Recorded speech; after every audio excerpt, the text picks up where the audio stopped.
ஸ்டேஷனோட direction எத்தனை கிலோமீட்டர்ல இருக்கு, இது ரெண்டுமே ஃபர்ஸ்ட்ல சொல்லியிருக்காங்க. செகண்ட் அந்த அக்கரன்ஸ் பிளேஸ் ஆஃப் அக்கரன்ஸோட அந்த அட்ரஸ்.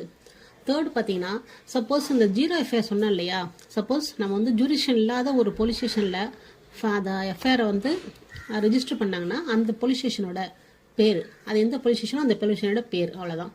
அடுத்து சிக்ஸ்த்து வந்து கம்ப்ளைனண்ட் அண்ட் இன்ஃபர்மெண்ட். இவங்களோட டீட்டெயில்ஸ் வரிசையாக கிட்டத்தட்ட ஒரு 7 சொல்லியிருக்காங்க. ஃபர்ஸ்ட் நேமு, அடுத்து father's name, husband's name, next பார்த்தா date of year and birth of year, fourth பார்த்தீங்கன்னா நேஷனாலிட்டி, ஃபிஃப்த்து பார்த்தா பாஸ்போர்ட் நம்பரு, அது இஷ்யூ பண்ண டேட்டும் அது இஷ்யூ பண்ண பிளேஸும், அடுத்து சிக்ஸ்த்து ஒன்று பார்த்தீங்கன்னா அவங்களோட தொழில் என்ன, ஆக்குபேஷன் என்ன, செவன்த் ஒன்று பார்த்தீங்கன்னா அவனோட அட்ரஸ். இது வந்து கம்ப்ளைண்ட் சம்மந்தமாக அந்த இன்ஃபர்மேஷன் சம்மந்தமான விஷயங்கள் ஃபுல்லாக சிக்ஸ்த்து காலத்தில். செவன்த்து காலம் இதை பார்த்தீங்கன்னா எதிரியோட உள்ளே வந்துடுவார். எப்படின்னா அந்த எதிரியோட 3 விஷயமா டீட்டெயில்ஸாக இருக்கணும். ஒன்று தெரிஞ்ச எதிரியாக இருக்கணும், அது எதிரி மீன்ஸ் குற்றம் சுமத்தப்பட்டவர்கள், குற்றம் சுமத்தப்பட்டவர்களோட தெரிஞ்ச குற்றம் சுமத்தப்பட்டவர்களா, இல்லை சந்தேகத்திற்குரியவர்களா, இல்லை அது அன்னோனா தெரியாத நபரா, அதான் நோனு, சஸ்பெக்டட், அன்னோன். இந்த டீட்டெயில்ஸு செவன்த்து காலத்தில் இடம்பெற்றிருக்கும். எயித்தை பார்த்தீங்கன்னா அந்த சம்பவம் நடந்ததுன்னா புகார் கொடுக்குறாங்க இல்லையா, சம்பவம் நடந்தது புகார் கொடுக்கறதுக்கு வந்து ஏதாவது காலதாமதம் ஆனிச்சுன்னா அது சம்பந்தமான டீட்டெயில்ஸ் தான் அந்த எயித்தில். Reasons for delay in reporting by complainant or informant, அவங்க எப்படி ரிப்போர்ட் பண்ணுறது ஏன் லேட் ஆனிச்சு அதுக்கான காரணம் இதாக இருந்தால் அதை எழுதிடுவாங்க.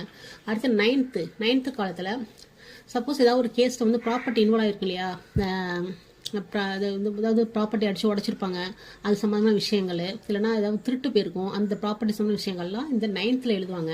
அந்த ப்ராப்பர்ட்டி சம்மந்தமான டீட்டெயில், அந்த ஒர்த் இருக்கு இல்லையா, அமௌண்ட் மதிப்பு, அது வந்து 10th காலத்தில் எழுதுவாங்க. அந்த 9th 10th சேர்த்தே பார்க்கணும்.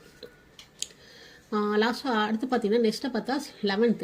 இப்போது இந்த வரதட்சணை கொடுமை கேஸு, ஆக்சிடென்ட்டில் டெத்து இறந்துடுறாங்களா அவங்க, மர்டர் கேஸ், இதெல்லாம் பார்த்தீங்கன்னா அந்த பிரேதத்தை வச்சு ஒரு விசாரணை நடத்துவாங்க. அது பேர் பிரேத விசாரணை அறிக்கைன்னு பேர். அதுதான் இங்கிலீஷில் இன்கொஸ்ட் ரிப்போர்ட். அது சம்மந்தமான டீட்டெயில்ஸ் தான் 11th காலத்தில் இடம்பெற்றிருக்கும்.